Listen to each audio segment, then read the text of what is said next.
Our universe began with the Big Bang, an unimaginably dense and hot state of matter that expanded and cooled, eventually forming the galaxies, stars, and planets we know today. The age of our universe is a whopping 13.8 billion years. But what happened before the Big Bang? Does time even have a before? These questions have puzzled philosophers and scientists for centuries. For simplicity's sake, let's assume that time did begin with the Big Bang. So anything existing before then would indeed be older than our universe. But if everything had a beginning, why couldn't planets also have a beginning? And if they did, where did their building blocks come from? Some theories suggest that our universe is just one in a vast multiverse, a never-ending expanse of space containing countless other universes. In this model, there could be other universes that are older, containing planets and stars that are billions of years beyond anything we could fathom. But hold on, a new wrinkle. If our universe is constantly expanding, shouldn't everything within it also be expanding? Galaxies, stars, planets, even atoms? It seems that everything should get bigger, not older.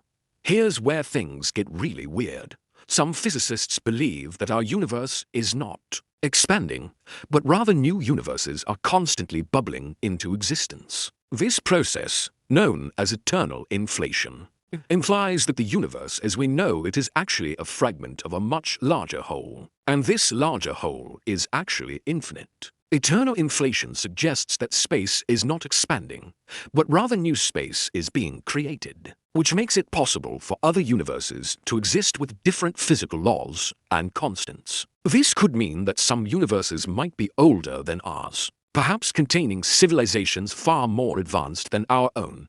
In this grand cosmic scheme, our universe is just a tiny blip in the grand timeline.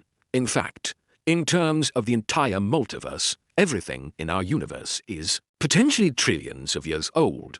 But there's still one more piece to this mind-bending puzzle. What if the stuff that makes up these hypothetical ancient planets came from outside these new baby universes? Rogue planets ejected from a previous generation of stars, and planetary systems could wander the multiverse, carrying with them the remnants of long-dead civilizations. Bottom line, the universe is weirder than we think, and the most exciting discoveries are often in the realm of the impossible. Now you need to watch. Can we travel back in time? Or check out what actually is the Big Bang?